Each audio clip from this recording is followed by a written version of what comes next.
Hi, everybody. Damn it, I messed it up. Can I start again? Okay. Anyway, this is just the way all these recordings are ever going to work. I'm never going to be a TV personality. I've decided that absolutely. The way I'm going to start this story, you can see we entered into a new era, but I'm not going to even say anything about it like that because I want to build a story for you guys, all right? America gets to the year 1900, And when it got to the year 1900, it did what you often do in a moment like the turn of a century. You guys know, of course, when we come to the end of a year, the beginning of a new year, we kind of treat that in a special way. And as I'm just talking about this, these are the kind of things I think historically.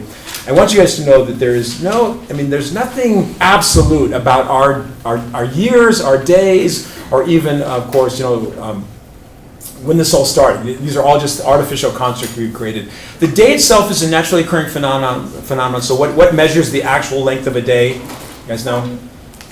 One rotation of the Earth, right? So the Earth rotates once every 24 hours. And what defines the year in nature?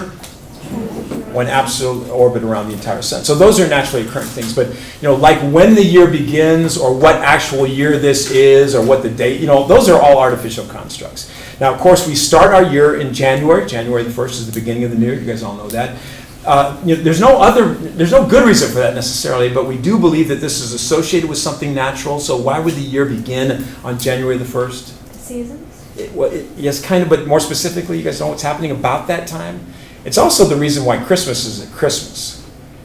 The days are getting longer? Well, it's the solstice, right? So that's the shortest day of the year is right before Christmas, and then the sun comes back. And of course, in early societies, that was a really important thing. If the sun went away and never came back, that's a problem, right? The fact that it does come back, that's a point of celebration. Yay, the sun's going to come back, the plants are going to bloom, blah, blah, blah. So that's why we do it at that time. We don't know when Jesus was born. Jesus was born, it could be in May, I've heard, May 17th, I've heard November. These are all just, you had to construct it in some particular way. And of course, you guys know that we live in the year 2017, and the way that this is originally defined is Anno Domini, in the year of our Lord, 2017. So that suggests that, of course, Jesus was born 2017 years ago, if you want to, on December the 25th, but we're almost absolutely sure that is not the case, okay? And by the way, we don't think Jesus was born 2017 years ago.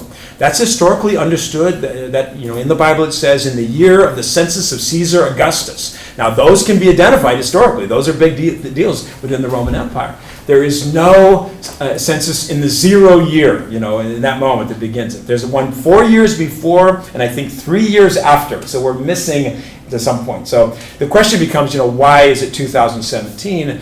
Well, in about the year 235, the Pope was tired of defining time based on Roman emperors and crap like that. So he simply put some scholars to work, find out when Jesus was born. And the best they could do was they could come back and say, well, we think it was 235 years ago. So that became 235 AD, and we go from there, okay? I just want you guys to know these are all artificial constructs, and yet we give them meaning. And because we all give them meaning, kind of uniformly give them meaning, they have meaning.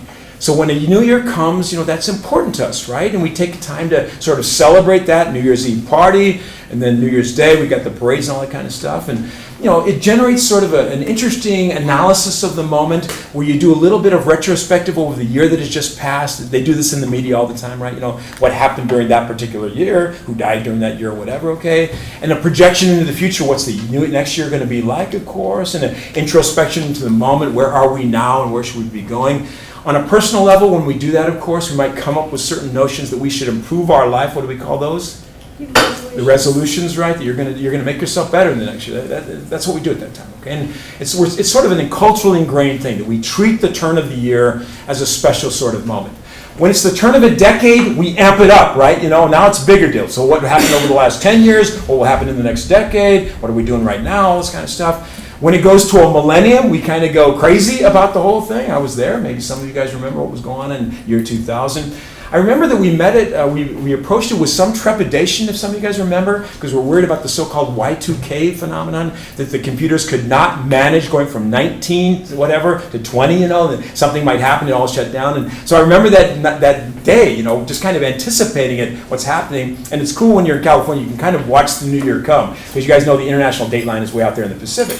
So the first place that I was recognizing, city, that was dealing with the new year was Sydney. So I remember watching what they were saying from Sydney. The Fireworks are going off, it's all working out, it's okay, it's okay in city. And then the next place was Tokyo, it seems to be okay in Tokyo. Then the next place was Beijing, seems to be okay in Beijing. Then it was Moscow, seems to be okay in Moscow. Then it was London, seems to be, and then it's New York.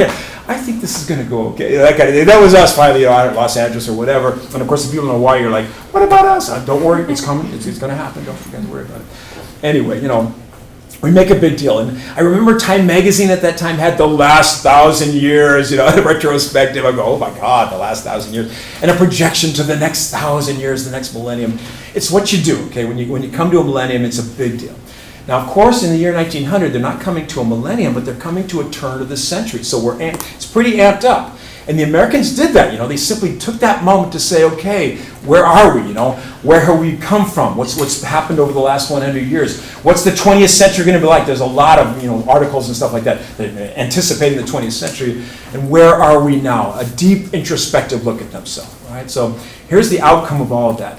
As the Americans looked at themselves in 1900, in many ways, it was an incredibly impressive thing that they saw. It's almost like I want to imagine them looking into the mirror. So here's America looking into the mirror at that particular moment. And in many ways, America was the most impressive country in the whole world. I think I've already given you some sense of that, right?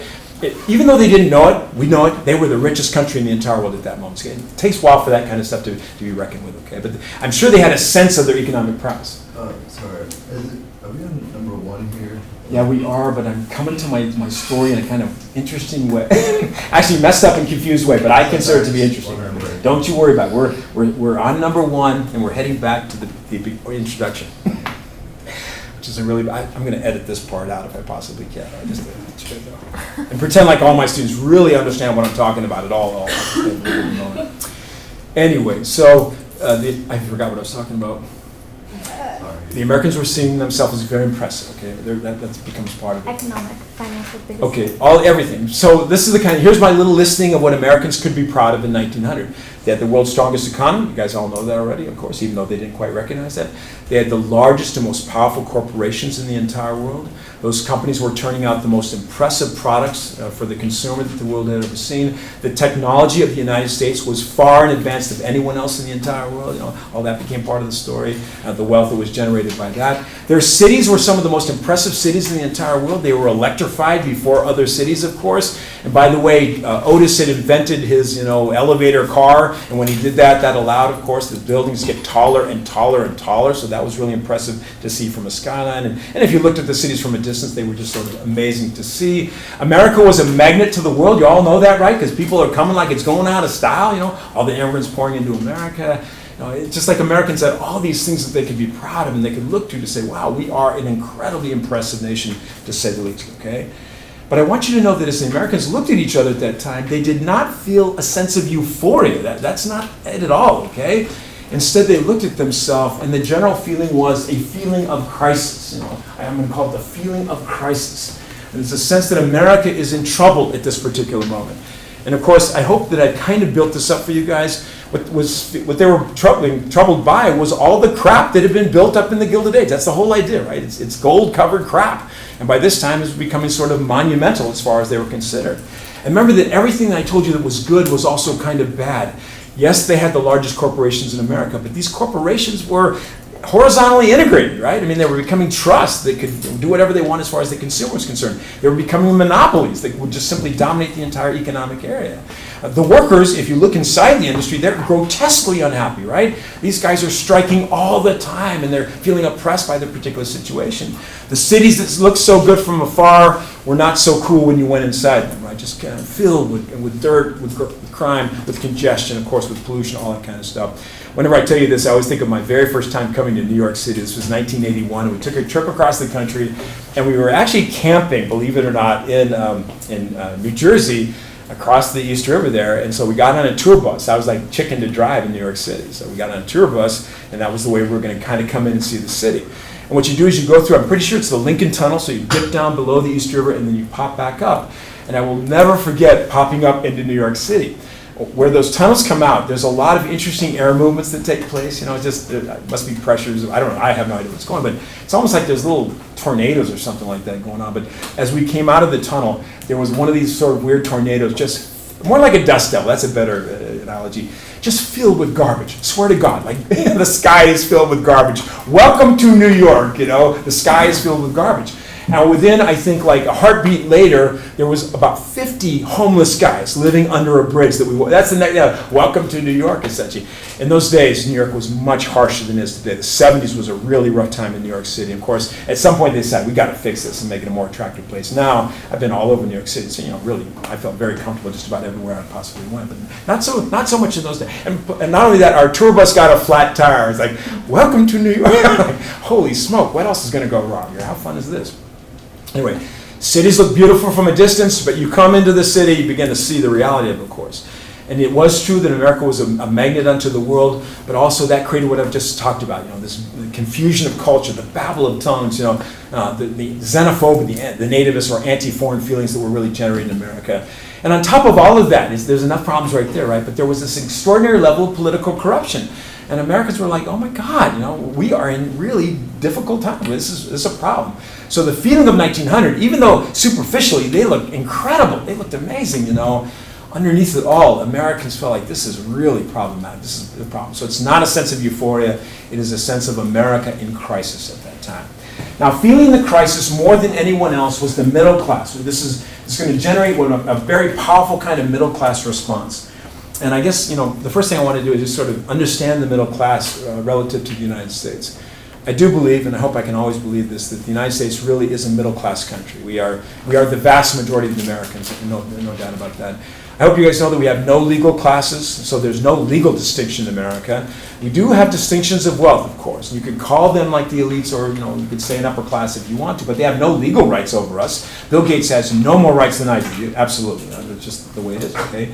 Yeah, and so we're all middle class technically. You would have to say that. And of course, there are some who are not part of that because they're either so wealthy or they're so poor. We do have those elements within our society.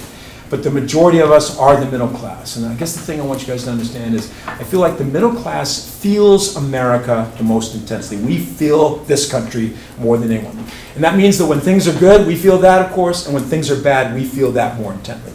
And part of what I want you to kind of consider is that the rich people, I don't think they feel America like the rest of us do, because the rich people are always going to be okay. It doesn't matter what the situation is in America, they're going to be okay.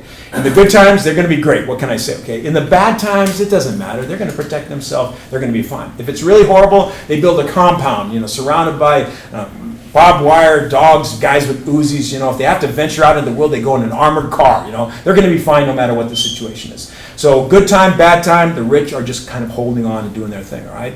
And it's exactly the same for the poor people. The poor people are poor in the good times, they're poor in the bad times, they're poor in every moment, One of the tragedies of the story of the Great Depression was that it did not impact the poor Americans, right? They were poor before, during, and after. And so during the Great Depression, you say that to them, they're like, what depression? This is my life. It's all I've ever known, The reason we call it the Great Depression was because it impacted the middle class. The middle class got hurt in the 1930s. And so it becomes a monumental national issue, right? But my point here is that the middle class represents the United States. We are the United States, and we feel the movement of the middle class, the movement of the United States. And so in 1900, the middle class is not happy. They are very unhappy and feeling very bad about the situation and all the crap that has come out of the Gilded Age. And they seek to do something about this. They're feeling in a situation of crisis, and they seek to do something about this. Now, what they're going to do, as they respond to this, is to institute one of the greatest reform movements in American history.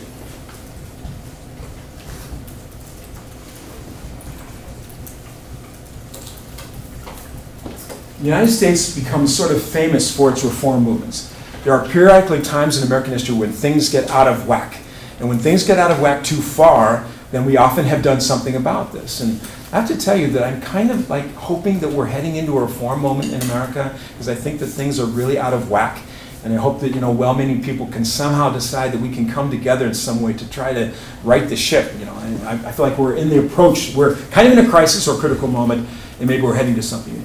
Tragically, my generation, we kind of spent ourselves. And I actually believe that we're the problem. I used to think, it was great to be a baby boomer, but I'm starting to think, man, we messed things up big time, And we've left this world to you in a variety of different ways, which I hope you can fix and you can do much better for. But, maybe you'll be inspired to do some kind of reform. But we see these periodically in American history. There's a really big one in the antebellum period. I try to tell my students about that in the North, the great reform movement of the antebellum period. The progressive era is one of the greatest, but they're going to do another one kind of in the 1960s. When things actually, we described the 1930s, the response to the Great Depression as a reform movement. Then in the 1960s, there's just been these moments when Americans really are concerned with their own nation, and they just simply rise up and they do something about it. And this is one of those moments. The middle class will rise up and try to change things.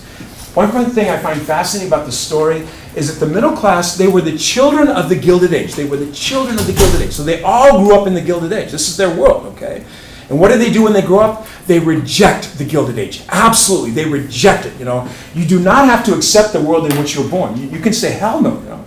You probably know that the baby boomers are the children of a very conformist generation, right? The people who came through the so-called greatest generation, suffered through the Great Depression, suffered through World War II, and then wanted to rebuild America, but rebuild it kind of in a really conformist kind of way, where everyone's living in the right neighborhood, all doing the right thing and having the right job and joining the right country club. And all their kids said, screw that, we don't want that world, okay? So they all drop off and get high and go become hippies and do their protest. You often do reject the situation of your parents. And by the way, the hippies kids decide they want to be a bunch of yuppies. I want to go get myself a corporate job and be a young professional, upwardly mobile person. It happens like that. You don't have to accept the world in which you were born in. Americans often do not do that, essentially. And so these are the children of the Gilded Age who absolutely reject the Gilded Age and say, hell with that, we want a new America and we're going to make that thing happen, right? And that's exactly what they set out to do. And we call this just this generation of a monster reform movement. Now what will guide them in this reform movement are what I'm going to call two essential faiths and two motives. They're two powerful things that are the foundations for what these people will do. Good, right there. First, the face. These are things that they believed into their core, which will motivate ultimately their activities, right? And the first thing that they believed in absolutely was something called progress. They believed in progress so keenly that they took the name. They called themselves the Progressives. And because they call themselves the Progressives, we call this the Progressive Era. So I finally got around to the title. It took me 25 minutes to do that, but I promised you I would get there, okay? And it's my backdoor approach to it. But I want to explain, create the drama, what's going on and what's making the story. These people believed in progress, absolutely, and thus they called themselves progressives, and this becomes the Progressive Era. It essentially lasts from 1900, of course, to 1914. Progress is an understanding of the dynamics of time. You have to see, understand kind of how time even functions. Have you ever thought about time? I'm always intrigued by it because I am a historian. You have to confront the issue of time and the passage of time.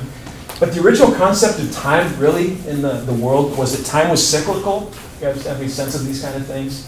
So what that meant was that time was sort of an endless redundancy, just repeating itself over and over again. And what would it be in life, in the world, in the universe, that would maybe make people think that time was redundant, just on a kind of endless cycle that was going round and round and round? Sun rising instead. Just every day it functions that way, right? Sunset, sunrise, sunset, sunrise. It's happened every single day of my entire life, so I'm getting a sense of it. What goes beyond the day, the cycle of the days?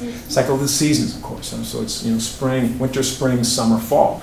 Or as we like to do in California, summer, summer, summer, summer. But we didn't do it this year. That was kind of cool. And then the cycle of life for plants, right? Or the cycle of life for human beings. You're born, you grow, you mature, you begin to decline, you die. In the moment of your death, another human being comes into play. They just simply saw it this way. The time is an endless redundancy. Just one intriguing component of this is that if you believe in cyclical time, you do not believe in history, right? Because it's just endlessly repeating itself. So those who lived in that era did not really much care about the past. Why would that be important to them? And it creates this also kind of notion of continuity without change. Change is not necessarily a critical part of this. We look at the ancient Egyptians who believed in a cyclical time phenomenon, and they don't really change much of their cultural apparatus or motifs for 2,000 years. In other words, their art stays pretty much the same for 2,000 years. Their fashions, that's amazing when you think about it, right? Ours just changes all the time. They simply said, well, why? It's just we're repeating the same thing over and over and over again, right? This was, I think, the original human concept of time, cyclical. But at some point, they began to change. And they began to introduce the concept of linear time. Anyone know, want to hazard a guess who invented linear time? Galileo. Pardon me? Galileo. In the beginning, God created the heavens and the earth. and in the end will come the day of judgment. So this is the Judeo-Christian tradition. That they invented the concept of cyclical time. The Bible is the first sort of expression of linear time. If you notice in the Bible, what they do is they want to show you the movement from generation to generation because they're intent on showing you this is not a redundancy. This is new and different every single time. So Bill begat Fred, who begat Sue, who begat, Josiah. I was trying to come up with one biblical name and all the whole, if you look, that's what I call those the begats, they go through some of those, some of the Old Testament chapters, just see them one after another. Because it's not repeating itself, it's a linear projection. In the beginning, day of judgment, and everything is taking place between those two things, okay? What's intriguing to me is they did this simply from their faith, but science adopts the linear time perspective. Science believes in linear time. So help me out here. What is the beginning for science? Creation, Big Bang. The Big Bang, kabam.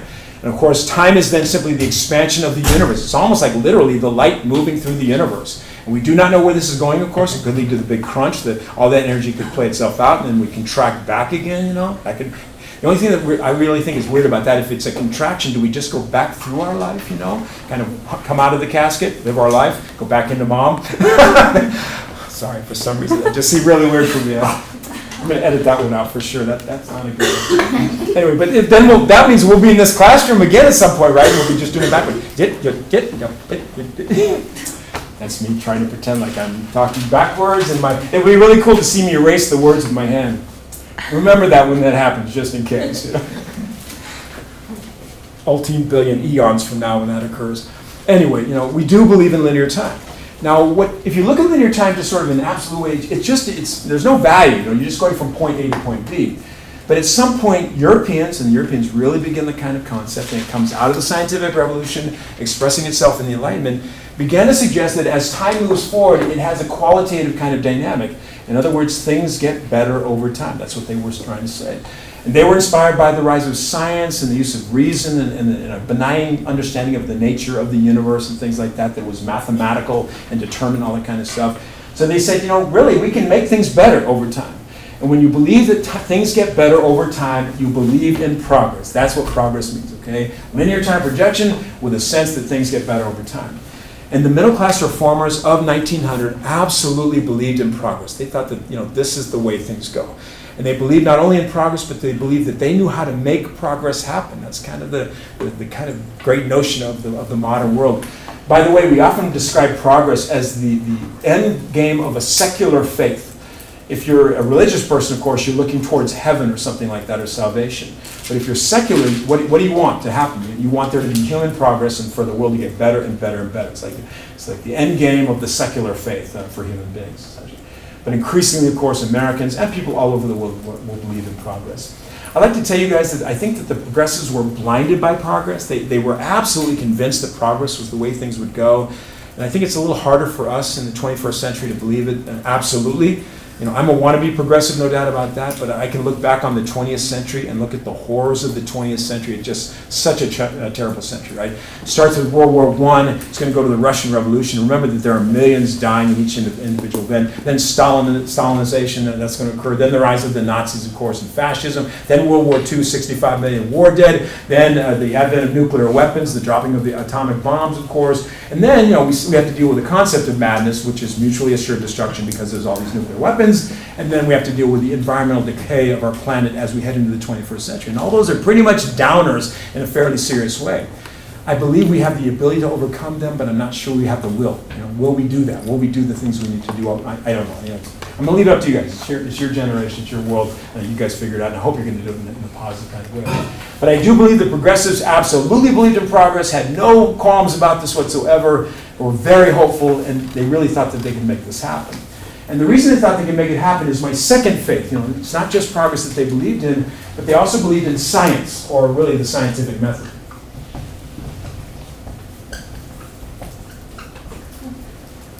This is like 1900 is a moment where it's, in some ways it's a kind of culminating moment in the scientific revolution. all of these monstrous wins that had started with Sir Isaac Newton, understanding the nature of the universe and creating that incredible cosmic relationship between the universe and mathematics. That is really interesting and weird when you think about it, right? It's all mathematically defined. What's that all about? And that would lead like the Enlightenment deists to believe that God was a clockmaker, a supreme intelligence that was winding up this perfectly running world, and we just had to kind of figure out a perfectly running universe, and we had to figure it all out. But the victories, of course, in astronomy and astrology, it's not astrology, in physics, and then would lead to, interesting expansion of information in anatomy, in botany, and zoology. In the 18th century, a focus on geology, though they really didn't get it very well. The great geological understandings are really from the 1960s and beyond. Plate tectonics is the big deal there. It's all within my lifetime. In the 19th century, of course, it's the era of biology, right? And here's Charles Darwin with the origins of life and the evolution of species and things like that. And of course, you don't have to accept that, though I think that is the way it works. All of these things made it, everything, we're understanding everything that God has wrought. Everything that God has created, human beings can understand. And if we can understand everything about the universe and life, well, then we can deal with any problem you can imagine. And they saw science as kind of the end all. We use the scientific method and we can apply it to anything. Social problems, economic problems, political problems, it doesn't matter. The issue of poverty can be dealt with through scientific method.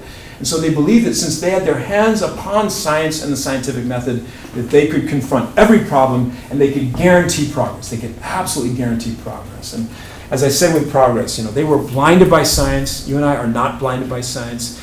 Science creates as many questions as it answers. And I love science. I'm not an anti-science person at all. But I understand the limitations of science too. Science will allow you to split the atom, which is incredible, but that will allow you to destroy every human being on the face of the planet. That's the kind of a potential outcome of science that is not always a really positive kind of thing. But anyway, they didn't see that at all, of course. That's going to be coming for the future. They simply saw science as the method of progress, and will make it happen. Right? So they are very much kind of motivated in their activities by their faith in progress and their belief in the scientific method. It's kind of problematic that I use that word motive, because now I'm going to look at their motives specifically. So not only did they have two faiths, but they had two kind of powerful motives that were mobilizing them. I'm sure there's a lot of motives going on here, but there's the two that I kind of want to highlight for you, right? The first one was a powerful altruistic motive, or altruism. Does anyone know what altruism means? Good. It does mean good, but we kind of think of it as a behavior, so we have to go a little bit beyond that. Kindness to man? It could be that too. No, it's not. It's like goodness, but you have to go more. So doing Charity? good. Complete selflessness. Pardon me? Complete selflessness. Okay, that's good. So doing good for goodness sake, right? It's not about you. It's just about that there is something you could do that's good, and you should do that kind of thing. I think of examples of altruism. You're driving down the road on a rainy day. There's a car stuck in the middle of the intersection. You know that it's not a good thing for you to get out of your car and help that, right? And plus you could endanger yourself and you'll get soaked. But it's the thing you should do, right? That person is stuck, so you pull your car over, get out of your car, you help them push them out of the intersection. We can describe that as an altruistic act. No significant benefit to you, and yet it is the right thing for you to do. The essential, the greatest statement of sort of the human altruism is this total level of self-sacrifice. The falling on the grenade, right, that's in the trench or whatever, of course, you see it come into the trench, you have all your buddies and colleagues there, so what do? You take your helmet, you jump on the top of it, it's going to explode through the helmet, but your body will be the buffer that will save everyone else. You gain absolutely nothing from that. In fact, you lose your life, but it is for the greater good. You have saved the lives of your friends and colleagues by doing that. An absolute act, perhaps the ultimate expression of altruism. So altruism is to do good for goodness sake. And at least we have an expression of this within the progressive era. They simply thought there were things that they should do that would be good for the entire society. So let me just tell you the kind of things they did in terms of altruism. They were terribly concerned with children and the well-being of children. If you believe in progress, you believe in the future generation. So you want to make things better for the kids. And I think the progressives really had the kids in mind. So the kind of things they did in real terms, they built playgrounds. And you guys know that if you're an adult and you build a playground, that is by definition an altruistic act, right? It's not for you to play upon. It's for the little kids to play upon. Now, of course, you all know that we wait for the little kids to go home, and after we've had too many to drink, we go out there and play all we want, right? Down the slide, on the swings, and have a great time. But generally speaking, we're supposed to stay off that. It's for the kids. And that's one thing they did. And then you have this kind of this big activity of playground building all across America. It's the first playgrounds in America during the progressive era. They were also worried about little kids coming to school with nothing on their stomach. They want to provide them with something, and they do not go to the free meals that we have today. They gave them a glass of milk. That was the big deal. Give them something to have on their stomach so that they can at least be somewhat more concentrating on free milk programs for them. So other kind of activities for the children.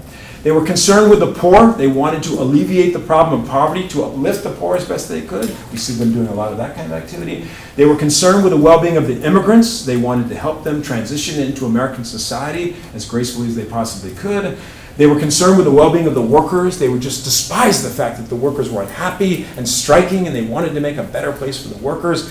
They were concerned with women and the well-being of women, especially poor. There's all these kind of just focal points of the progressive era that make us think that these guys are really altruistic and really wanting to do some really good things, okay? But here's the rub, is there any such thing as true altruism as far as humans are concerned? We are, designed to protect ourselves and advance ourselves. That is our elemental, original kind of thing that we were trying to do, all right? And I even think to myself, the guy who jumped on the hand grenade, is that an absolute act of altruism? And of course it is, though. And we can't imagine this part of the story. Like, he sees, there's a grenade. Let's see, what's going to happen here? I'm going to jump on it, and because I jump on it, it will kill me, that's true, but I'm going to win a posthumous Medal of Honor, and my wife will be awarded a Purple Heart, and my colleagues will see me as a heroic. They might even write me down in the history book. Are people thinking like that? That means that you're gaining from it, right? You will gain the notoriety and the heroism of what you have done to sacrifice. Perhaps they're thinking about that. It's so quick, though, like, oh crap, I think I'm going to jump on this. That's the end of that game. But when I told you the story of pushing the car out of the intersection, you're going to get something for that, right? You're going to get the gratitude of the person who helped you. You're going to go home and tell the story, and someone's going to say, I'm going to buy you a beer, man. You're a good guy. Just get the pats on the back. Sometimes that's all we want, right? The fact that someone has recognized that we've done something. I think of Mother Teresa. You guys all know Mother Teresa a little bit, right? She goes to Calcutta. 700,000 homeless people in Calcutta. 700,000. That's like a huge city, right? By itself. And she reaches her hand to these people. She's reaching out to the poor, to the lame, to the leper. Do you guys want to reach your hand out to the leper? Leprosy. Just doing this kind of stuff. And, it's amazing what she did. And, of course, we do believe that she will one day be declared a saint, which I think is absolutely deserved. But, is this an absolute act of altruism? She became world famous. Everybody knew her. She gets the Nobel Peace Prize. She gets recognized by almost every single nation in the world and the United Nations. And she's going to be a saint, for crying out loud, right? You almost see in her that there is something that she wants for. It's like an ambition, right? I want to be known by everybody, so I'm going to do all these wonderful altruistic things. It's almost impossible for us to be absolutely altruistic. We've got to get something from it, okay? And I'm just telling you this because I know the progressives wanted to get something from it. See, they did altruistic things, but that's not the primary motive, right? The primary motivation was absolutely self-interest. They wanted to change America in a way that would benefit them. Every improvement was designed to benefit them. And you kind of see this in everything they even do altruistic. They want the kids to grow up like them, to be good middle class. They want an end of poverty because poverty is offensive to our sensibilities. I hate when I'm a manifestation of the middle class, but I am. What can I say? And I'll never forget walking down the street in New York City with my family. We're just down there visiting, and this homeless guy comes around this corner, and he is so disgusting. I'm not going to tell you what I saw, okay? But it was so horrific that all I could think to do was herd my family. I literally kind of stood in front of them and herded them, turned them away.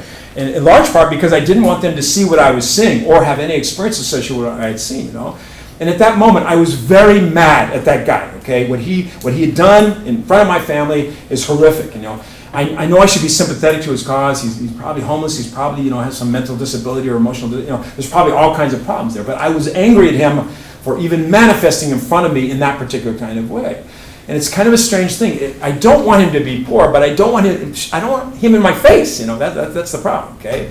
And when I see the person standing on the curb, I really don't want them on my. I don't want them to be poor, but I don't want them standing there making me feel guilty. I don't want to give them a buck or something like that at that particular moment. This is terribly middle class things that I'm saying, and I feel really bad that I'm telling you them, but I'm trying to be honest with you, okay?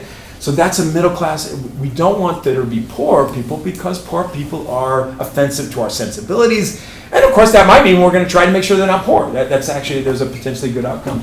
They wanted to help the immigrants because they wanted to turn the immigrants into Americans, okay? They wanted to help the workers because they were sick and tired of all the labor activities and all the strikes and all that kind of stuff. That's why they're doing it, right? They want to reshape the world into something that fits their image of the way it should work. And really, they really wanted to turn the world into kind of America into this perfect middle class ideal that they had in their particular head. Now, their self-interest will manifest in a particular direction. And I always like to see if I can get you to guess this one or if it even makes sense to you. So let's just assume that the middle class has everything they need economically. So yesterday I did this and they kept giving me economic things, right? The middle class has their relative wealth and affluence. They've got their home, their job, their car, their vacation, everything that they would want. Okay, so let's not talk about anything economic. Given the notion that they have everything they want in terms of their economic situation, affluence, what does the middle class most want from the American society? What do they want from their communities and from the larger American society? See if you can even hazard a guess here. What do they want from America? Christian society. Pardon me? Christian society. Perhaps some of them would want that. I'm not going to say that's absolutely uniform, but that's not a bad suggestion. Community? They want a sense of community. I'm sure that's part of it. I don't think this is the number one thing that they would want. Money. We've already said that. People that That's what you were not supposed to say. I want to be left alone. Maybe that's it. That's actually part of the whole equation. Let me do this one, okay? So in the post-9/11 moment, what do they want? Safety. They want, well, I'm going to say security if you don't mind, okay? They want security, right? Security is a subset of the concept of order. If you look at the middle class carefully, you begin to realize that the chief thing they want from the larger society is for things to be nice, neat, and orderly. I mean, that's absolutely true, okay? And if you look at the Gilded Age, all you see is a time of absolute chaos. You know, so they reject chaos. They want order in their world and in their lives. So the essential goal for the middle class reformers was to create a more orderly society as effectively as they possibly could. If you don't quite understand the phenomenon of middle class desire for order, you're just kind of not paying attention to them. And I get it, you know, why should you? In my youth, I could give a damn about their order, right? When you're a kid, you want to have fun, you want to party. You actually like chaos. Chaos is kind of fun, right? But the older you get and the more established you get, the more that you want to. The chaos becomes problematic, right? The parties in my neighborhood, they become problematic because they're keeping me awake past 10 o'clock at night. I'm an old middle class dude, I gotta fall. And, you know, I love how that works, you know. They can have loud music until 10. 10:01, I'm on the cops. I want you to come here, we got this party out of hand. You know, I mean, it's like that, okay? That's an image of the middle class in a powerful kind of way. But if you look at their neighborhood, just understand their neighborhoods are like paragons of order, right? Beautiful manicured yards and nice houses that are painted and kept up. I don't know if you guys know, but some of those neighborhoods have covenants with which you have to do certain things that, you know, you're promising to do this kind of stuff. Where my mother-in-law lived, they had these interesting covenants, and of course this is old hand for you guys, but in the day of the antenna, they were not allowed to have an antenna on the roof because it was unsightly. The antennas had to be inside the attic, and if you guys know anything about antennas, that really messes up your reception. You're kind of screwed. And then of course they would come out later with no satellite dishes. I don't know if you guys remember the original satellite dishes, but they were huge, right? They were the size of a car or something like that. And of course they would say none of that. They would often say no RVs in your yard. You know, my friends moved into a neighborhood that it actually was a half-acre lot, and of course half-acre, that's pretty damn big, right? And you could have an RV on it, but the RV had to be surrounded by vegetation. And I was always trying to imagine that one. What do you do? Build a chain link fence and then put a vine through it, you know, that even opens with a gate or something like that?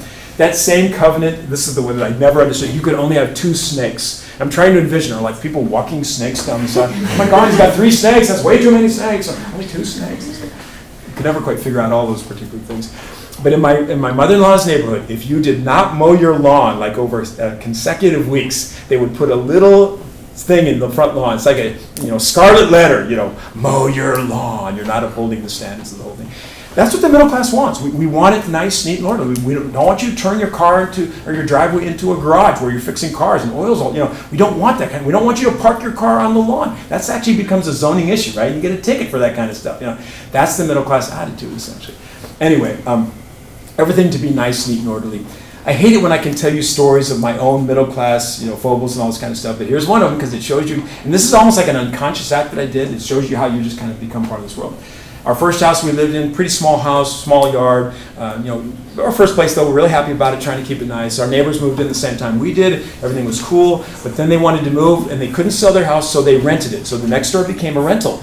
And the renters, the first ones in there, would never mow their lawn. Swear to God, they would never mow their lawn. And it used to drive me crazy. You know, our yards are looking nice, that yard is looking like crap.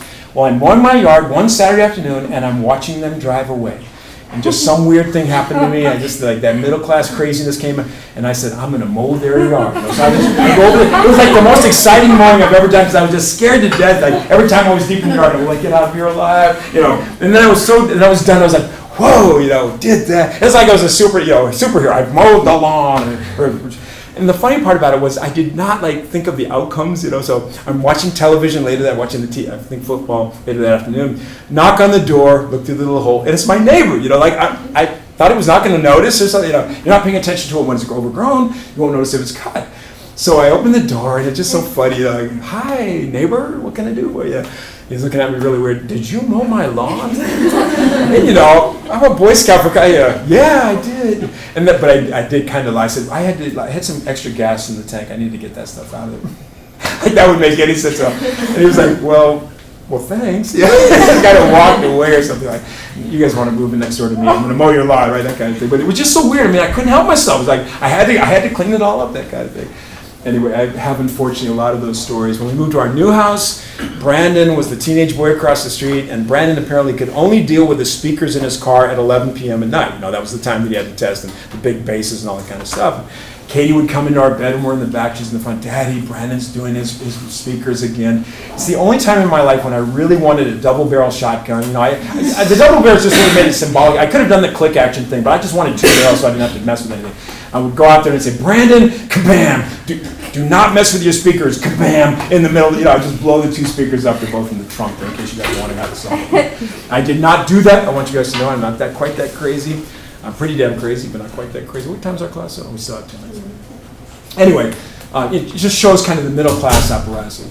Anyway, at this moment, of course, in the progressive era, they were just really unhappy with the chaos, and so they wanted to try to bring order to their world as much as they possibly could. What's intriguing to me is how far they were willing to go to do this. So I'm going to argue that what the middle class reformers were willing to do is go to the level of social control. They're going to try to control people. It's kind of interesting that I even have another story for this one. Yeah. Did your neighbor start mowing his lawn after that? Or I don't think he did. I think he did a little bit more. He kind of got the hint a little bit. Yeah. Is there going to be a positive outcome for that particular story? I know the story. I don't remember. I don't think they even stayed there that much longer. Would you, if you have a weirdo neighbor? Just, crazy lawnmower dude next door.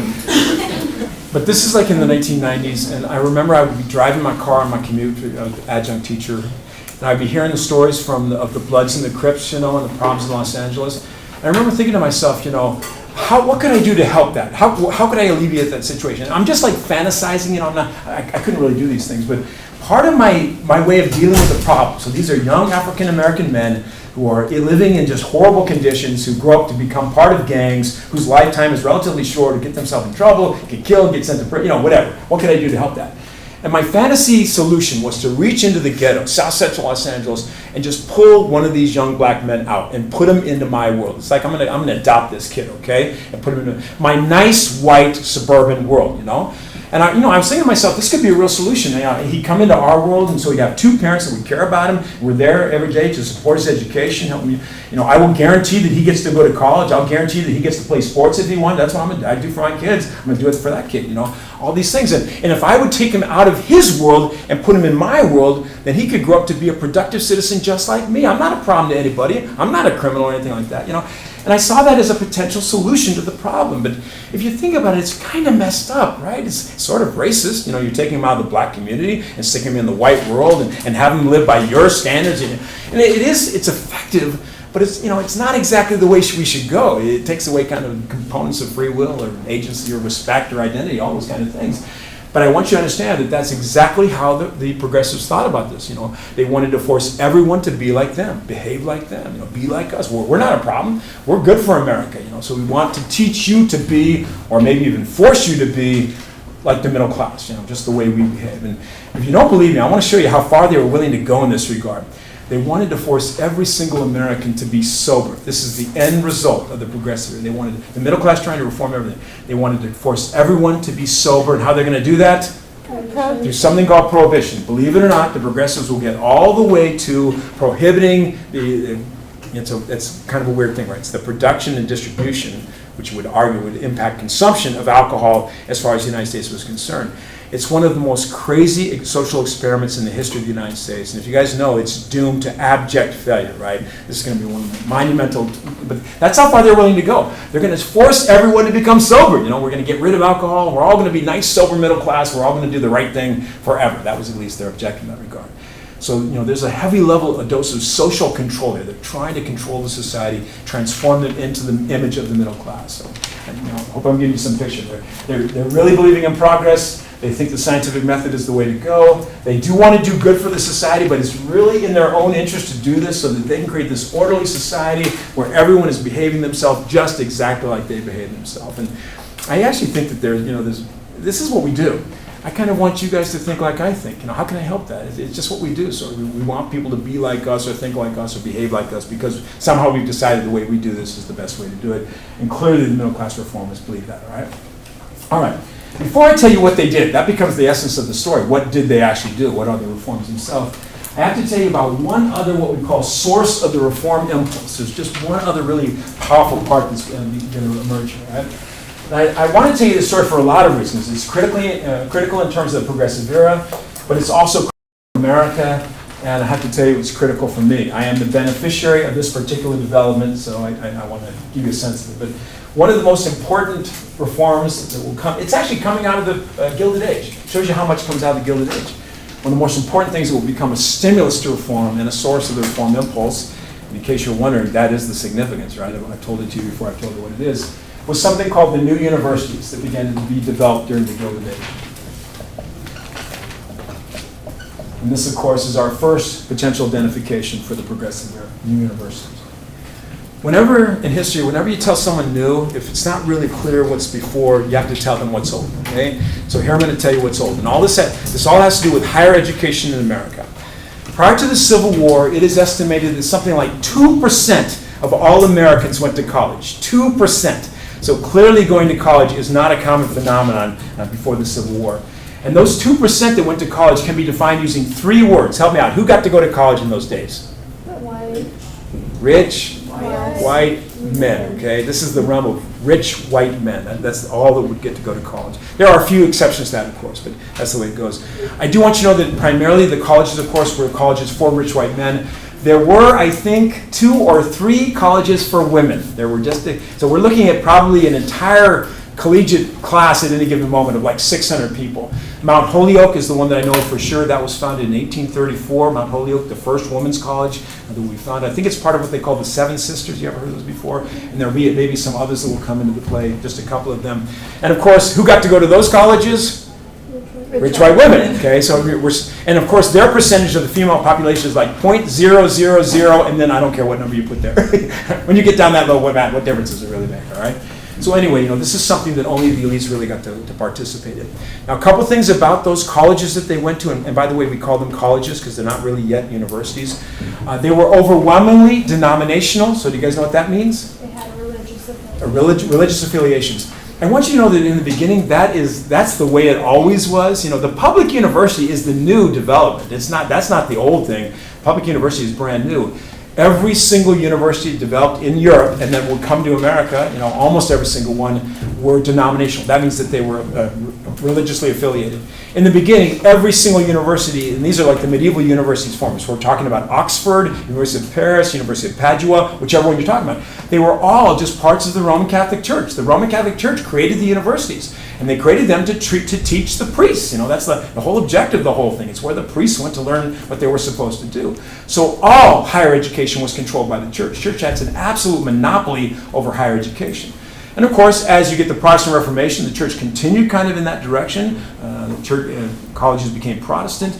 And when they came to America in the beginning, almost all of the colleges were indeed denominational. Harvard is the first. That was a Puritan school. William and Mary was the second in America. That was an Anglican school. Yale was the third. That was a Puritan school again. Brown will come up somewhat later. That was a Baptist school. They're all religiously affiliated. That's just the way it goes. The only one that was not was called the College of Philadelphia, evolving towards the University of Pennsylvania. That was founded by Benjamin Franklin, purposely to be non-sectarian. That's what he said. He wanted non-sectarian. He wants us not to be, of course, affiliated with a religious entity. But even today, of course, we have lots of denominational colleges. Give me one of them real quick. University of San Diego. San Diego, of course, is a Catholic college. Probably the most famous in America would be Notre Dame, of course, Catholic college. Point Loma Nazarene, Cal Baptist University in Riverside. My mom and dad went to Doane College, which was a Methodist college in Crete, Nebraska. I can't believe that they would have a college, but I think that they had 350 students for the entire college. I'm like, how do you do that, you know? And how do you do the instruction? Does your history teacher just turn around and become your English professor or something like that? But believe it or not, they had newspapers, they had traveling choirs, they had football teams. I mean, they had the whole thing with 250 students. I don't know how they did that kind of thing. But anyway, you know, they're still here today, of course. You know. But this was the nature of the game in those days. And just a couple last things.